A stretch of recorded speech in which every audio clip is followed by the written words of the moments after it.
Welcome to Crypto Moon Hunters, the only crypto podcast bringing you the latest projects across the industry.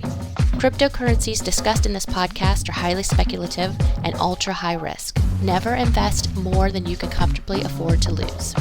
Any information discussed in this podcast should not be considered financial advice and is provided for informational, educational, and entertainment purposes only. Seriously, these guys are idiots. And now here are your hosts, professionals of buying high and selling low. Welcome to Crypto Moon Hunters. I am Crypto Mail. With me today, the man who knows how to make salary off salary, Loot. Hey guys, how's it going?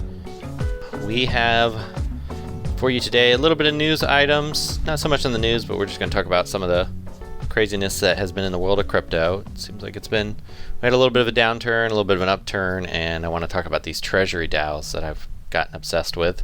And then coming up on the show, we have Dan and Arcadia, who are with Metabolic. So we have an interview with them and their token that's launching on December. I think it's Arcadius, by the way. Arcadius, excuse me. Arcadius, and their token that is launching on December 11th. So be sure to check that out. And we do have links to them in the show notes. Of course, do your own research. Project could always fail. Project could always be a rug. As we've seen, good projects seem like great guys. Seem like they have a lot of ambition, and I feel good about them. But I also felt good about Spaceport Universe, so it goes to show you how good that radar is. Yeah, that Spaceport guy, real nasty guy, nasty. Yeah, very he had nasty. Such a good game. Like he actually had a good probably the best functioning crypto game I've played. I actually think it was the best crypto game to actually play. Yeah, so it's such a shame that he in his defense, he took all the money and run. In his defense, he claims that it got hacked by somebody that they hired to do some hacking stuff. It doesn't seem like it, but you never know. No, actually, I've seen screenshots. It's been proven that he lied. So he tried to claim that anyway, but yeah. But I mean, he had a good functioning game. Why rug pull it? You know. Solid game. Yeah. Terrible person. So with that, anything we talk about on this show, as you can see, it's funny though. I was adding up all my BNB purchases and stuff, even though I didn't want to know, but I had to know, and even with making a few very bad decisions, I'm actually up quite a bit, like well over 50%, over 100% of what I put in. So, I'm definitely down. So I don't want to know. Now the difference between me and Loot is that, and I do respect your commitment to the meme coins, the shit coins, the high risk, high reward coins. But I did buy a lot of Ethereum and Bitcoin and Avalanche and Solana and all the top 10 coins, top 20 coins, and some of those have paid off, especially like Terra Luna. That thing has just been out of control lately. I just wish I'd bought more of each of those. I think I need to stop spreading my funds so thin, like buying small chunks of ones I want to be in, but I don't go heavy into them. I need to start going heavy into ones I really believe in, because that's where the upside. Yeah, like I go heavy into the meme coins that are just going to bleed me out. Exactly. But all it takes is one of those meme coins to blow up. If you actually look at it, I am up huge. Yeah, that's just, I mean, huge. Yeah, I was gonna say, because my baby Doge is, I've made back more than 10 times my money, but I haven't sold anything, so technically I haven't made anything. So you're technically up. And I never sell either, so I sell a little bit. I did buy a one token that looked like it was going nowhere, but looks like it might be on the trajectory back. Is that claim token that we got pretty heavy into? So we'll see. I hope so. Yeah. It looked like it was dead. Then it was on life support. I think it kind of died, and then they revived it. Yeah, I was gonna say it. They brought it back from the dead. So there is hope there. So we've had a few big ticket ones that might still make it, but I'm just hoping salary makes it. Yeah, that Because salary can pay my salary. that has been very good to us. It is one of those reflection rewards we got in at the pre-sale, and it pays a lot of US dollars. Like it's done. Yeah, they really need to up their game on advertising and do something because the volume's just been really low. And the lower the volume, the less rewards. So they need to go all out and pump that thing. My new thing though has been less about finding coins that have high rewards and more on where can I find yield. And salary's been good, very good for that. But what we were talking about before the show, Trader Joe, if you haven't played on the Avalanche network, I'm so addicted to everything in Avalanche. I think we talked about this a little bit on our last show, but one of our good buddies, he goes by multiple names, but he is really high on Trader Joe. We'll probably have him on the podcast here one of these days. And you can basically take Trader Joe is like, if you're familiar with the Binance network and you use PancakeSwap, Trader Joe is the go-to swap on Avalanche. You know, they're battle tested. They're, as safe as you can get for DeFi on a alternative chain. And you can stake Trader Joe for like 30-something%, and then you can earn XJoe tokens, and you can take those and you can stake them on another website to earn like another 20-something%. So you can get some pretty lucrative returns on something that's pretty stable and relatively safe for the world of crypto. Yeah, I really like their site. I think it's fun. Yeah, I like everything in Avalanche. I'm really into it. A lot of people say it's high risk. I think of the Treasury DAO coins, it's probably lower risk than most. It's Wonderland, that their token's called Time. It's trading at like 70, almost $8,000 a coin right now. I'm sorry, can you repeat that? $7,000 to $8,000 for the coin. Yeah, it's the price. Wow. But I mean, price is relevant depending on market. That's crazy. How many are out there versus how much is invested. But they have a huge treasury on their finance site. You can earn like 78,000% interest. That is based over compounding yield. It makes sense when you read like their whole premise on the 3-3. I did an F.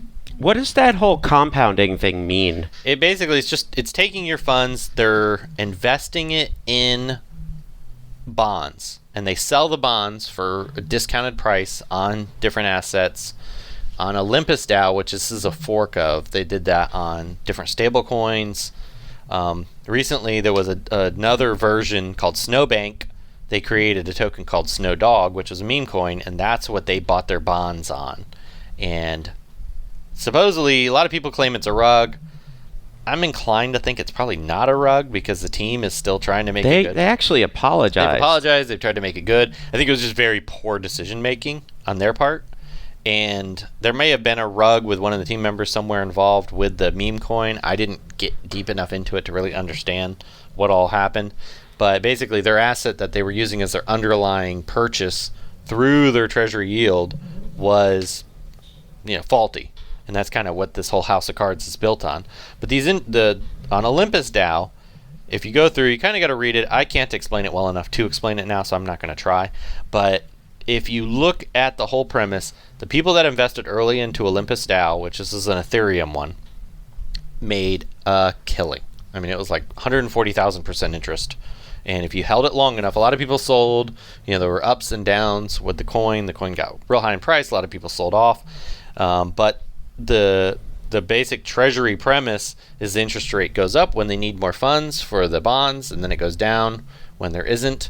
So it's just there's a lot to it, but basically if you hold and stake for a long period of time, you can earn incredible interest rates, which you see that on certain things. The Crypto.com created their own network, and they released the VVS token. You could take the VVS token onto their DeFi wallet, and you could deposit it. I think even now, for a while there was like 10,000% APY, and then now I think it's like over 1,000. But still, there's a lot of high yield. I wouldn't say low risk, but all relative. Everything in crypto is considered high risk, and then there's lower risk of the high risk. And a lot of these sites, you really can earn very high interest. There's a new one, an Algorand, it was paying 10,000% interest when it first released. Now it's kind of more like 2, but it's still, 2,000% interest. Where the hell are you going to find that? That's really high. And that's their new DeFi exchange, which is supposed to be their main Trader Joe type of thing. So, you would think that it's probably not ultra risky compared to some of these other sites you go into. But you just never know, especially when they're new. They haven't been battle tested. There's a good chance they're going to get hacked at some point. The good companies like Rune, they got hacked twice, but they made all the people that got their funds stolen good twice. So you just don't know what's going to happen with these things. But when you buy these things, put only enough that if you lost it, it may hurt a little, but it's not going to cause you true financial pain. This is high risk, high reward. Yeah, the trick is don't put in more than you can afford. Yeah, don't put in more than you can afford to lose, because there's a good chance you'll lose it. But if you take a risk on enough of these, eventually one might hit, and that's kind of, or I'm just hoping, even if they don't hit huge, they give me a good return on enough of them that if I get a loss on a couple, the other ones make up for it.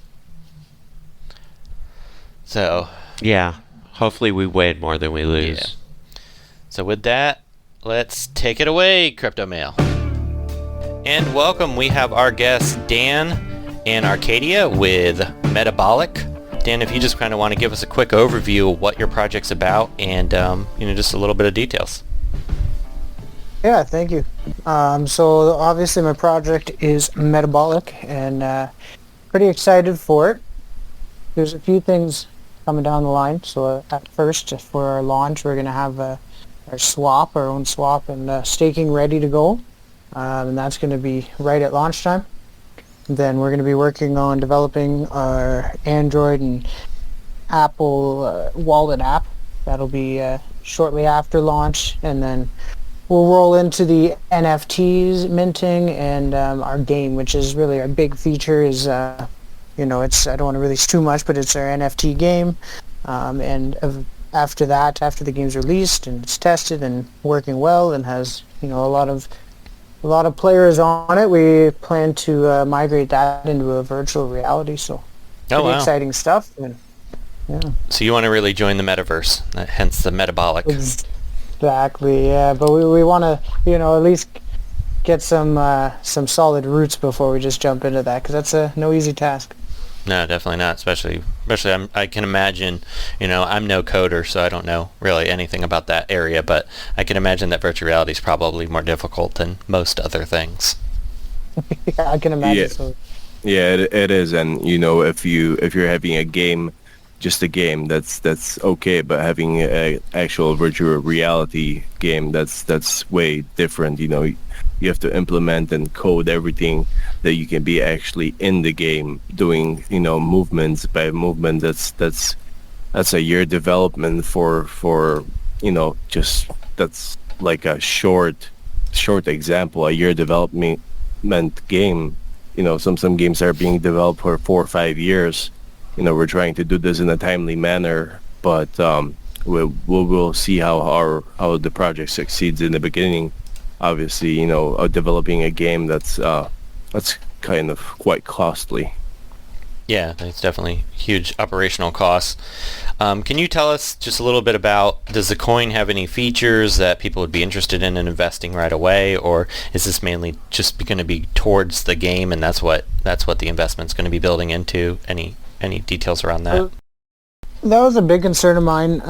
Was launching is keeping people's attention, right? Because we've seen it before where people are in the pump and dumps. They want to make their quick buck and get out. So we want to give people a reason to stay around, and that's why we're having the staking ready right at launch with the swap, so that people actually have something to do with their token. They can stake it, make some money while they wait for all the bigger, better things to come out. And then of course there's the tokenomics, so you're getting 6% rewards in the native token the whole time, every transaction. So as long as there's that volume, you're good to go. Excellent. Now, this podcast usually we're recording today. It's the day and a half before your launch. So when people listen to this, it will have probably been out for about 1 day. What kind of staking rewards can people expect, or is it dynamic depending? It'll likely be dynamic depending, but at this point in time, we're not even finished the development because our launch isn't until the 11th, so another 9 days. So Oh, okay. I misread that. yeah. It should be ready to go in either tomorrow or the day after, and then of course there's testing and all that and perfecting. So we're gonna have a week to finalize everything, and then I'll have a better idea of how it's gonna work. And Okay, so Yeah, the- I'm pretty sure that you're referring to the website launch. yeah, that's I got that confused there. So that's great. So that's good. People, whenever they listen to this, you will have a few days to kind of review the project, and then kind of go through everything. Is there anything you can tell us about on the game itself? I know you don't want to give away too much, but what type of game are we? honestly, I'm really excited, and I want to just spill it all. I want to No, tell don't the do it. world, Don't man. But do it. I Don't can't. do it. I can't. I gotta keep some of it to ourselves. But it's it's gonna utilize NFTs. The NFTs are gonna be super cool. The game concept is gonna be really cool. It hasn't been done very much yet, so we wanted to go with something unique, not something that everybody's doing, right? And unfortunately, we're not doing buy a piece of the land in the metaverse thing because I just see that all over the place. And the land is so much. Like I don't understand how everybody can afford $30,000 to $50,000 for land in these games. Like I don't know. Oh man, I guess I don't know. Loot and I are fairly well off. We're fortunate individuals, but yeah, I can't afford to spend $30,000 on NFT land that for a game that's conceptual at that. So I'd sooner buy a square foot of land in Scotland and become knighted or whatever it is. exactly. Yeah. So you're doing a virtual reality game. So does that mean you need the virtual reality headset? Well, I mean, Kind of thing? Pretty much, yes. So a virtual reality headset would be that gets you inside that, reality, the metaverse, where you can see everything in 3D. So that's the idea of having a metaverse virtual reality. The concept of the game, we will be keeping it a secret. The whole, Dan wanted to say a little bit more. We're trying to keep a low profile, so you know how it is. A lot of people steal ideas, then they do a quick one on you. Yeah, you got to get I hear you. the trademarks and the copyrights and all that fun stuff. yeah, like I said, though, we're gonna start out it's gonna start out as an 3D. Honestly, I'm not the graphic guy, but like the 3D aspect is going to be there, but it's going to be a 2D game. But we're going to migrate over to virtual reality. So we're going to have a working game for everybody to use and play. Into virtual reality, and even afterwards, there's still going to be the option to not use virtual reality. But for the people who are into that kind of thing, we want to be able to offer them something too. I think that's a better route to go, personally, because it opens up the world for just a lot more people. Exactly. Yeah, definitely. And a lot with obviously what's going on in the world. People are sitting at home, and it's sad to say that this will be their only escape from madness. Yeah, they I got an Oculus a couple years ago, and I was pretty hooked on the 3D stuff. So the virtual reality, it's fun, and it seems like as the advancements right now, you got the big headsets, but eventually they're just going to be sunglasses you put on that gives you augmented reality or virtual reality, and there's going to be it's going to be so huge. Well, especially with Facebook and everything popping into that, it's just going to advance even quicker, and it's going to get easier and more accessible for more people. So it's got nowhere to go but up. Mm-hmm. So you mentioned that you wanted to create your own wallet as well. Yeah, no, we are creating our own wallet for sure. Yeah. What type of functionality are you planning on putting into it? So again, I don't want to release too much. The one big idea is like chatting between wallets, just to make more of an ease to sending and contacting and talking to people who you may be sending or receiving money from. That's just one of the many things that I can release. But yeah, we want to make it a little more than just their average wallet. And then I of think course that sounds pretty cool. Yeah, and the staking and everything, of course, I'm pretty sure will be integrated into the wallet itself as well, not just the website after that. But the wallet, I don't have time to have that ready for launch too. Yeah. So with launch, we're obviously starting with staking and swap, which is a big utility. If you think about it, a lot of cryptocurrencies or projects that launch have no utilities in the beginning. They just throw it down the roadmap, and God knows when it's going to be implemented. For example, even SafeMoon, has been around for 8-9 months now, and their swap swap is still coming soon. So 8 months down the road, no staking, and they're 1.3 billion market cap right now with basically a community token. Yeah, it kind of surprises me how well some of these coins do with really, nothing more than just, being an idea, which, that's okay, but you can only have so many of those, so you really have to have something more to it for people to be willing to invest, I think, at this point. Oh yeah, and that's a great catch, and I have been reading some articles here and there.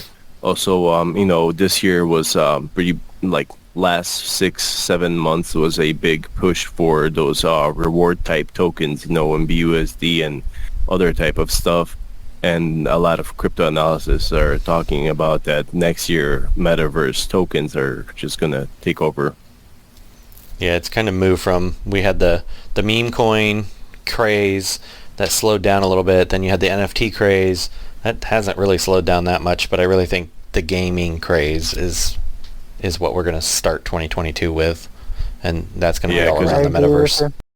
Because NFTs and the rewards are fairly new, and metaverse is fairly new, but who here remembers the first game they played on Atari in like 1995, 1992?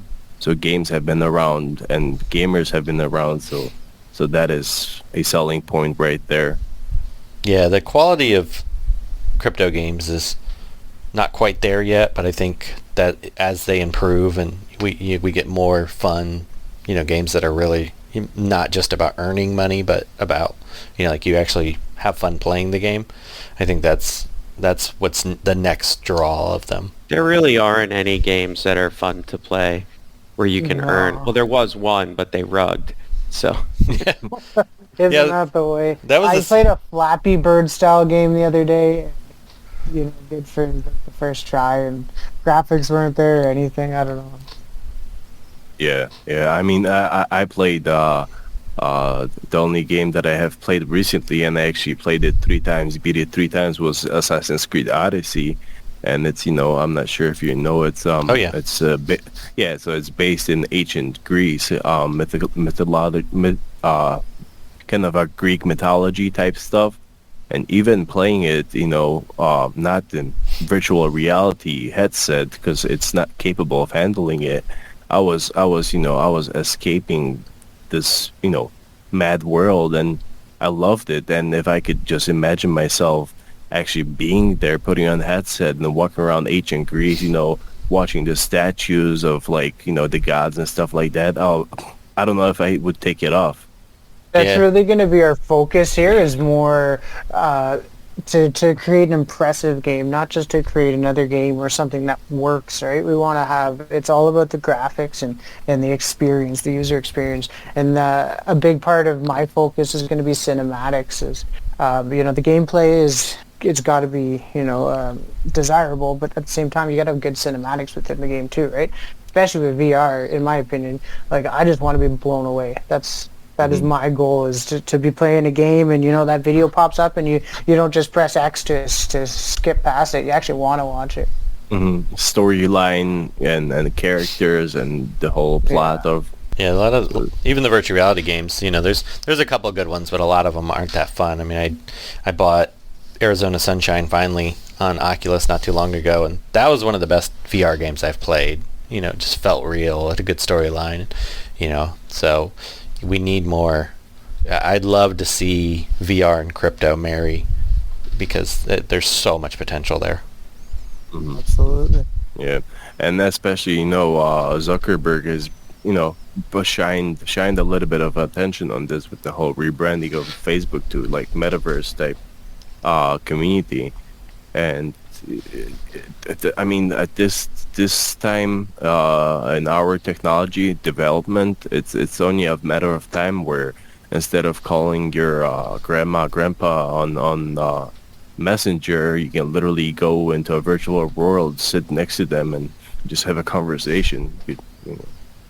That would be awesome. Just Yeah, there's so many uses for it.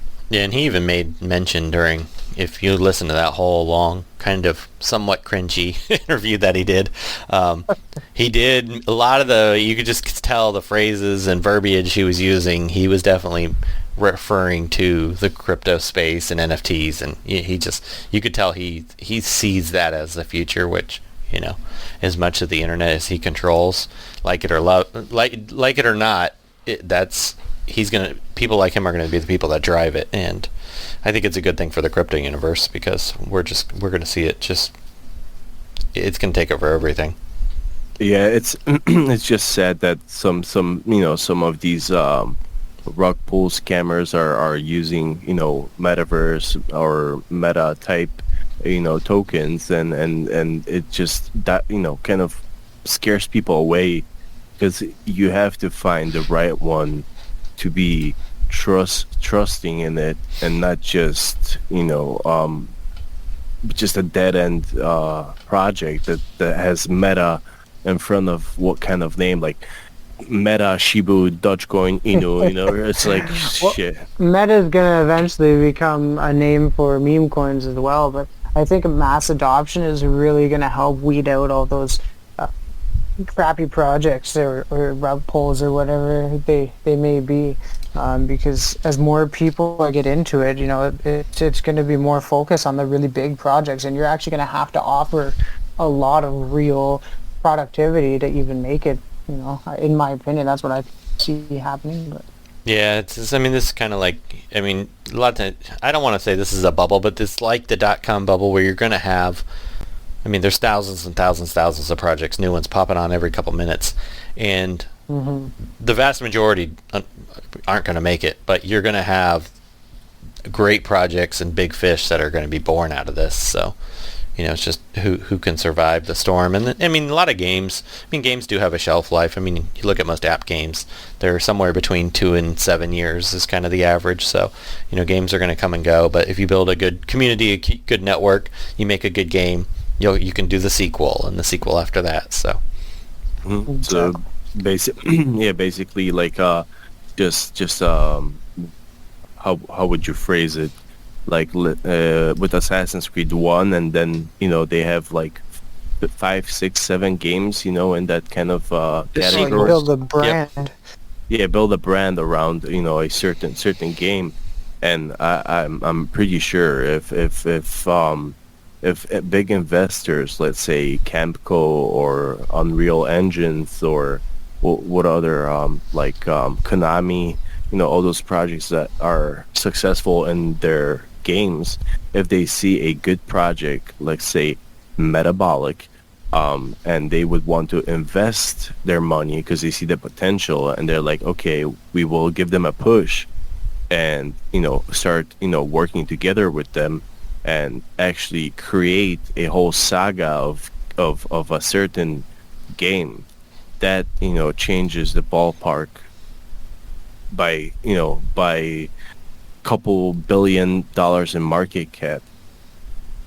Well, and that's what's going to drive this. Like, there's no way, even our team, even if we had a team of 30, there's no way we're going to do that on our own. So it's about getting the right partnerships and the right team, and it's a matter of who is interested in entering into what we're to this point.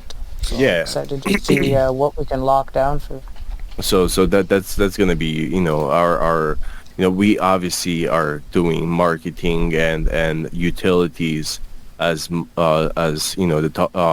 swapping and wallet and staking and rewards and all that good stuff.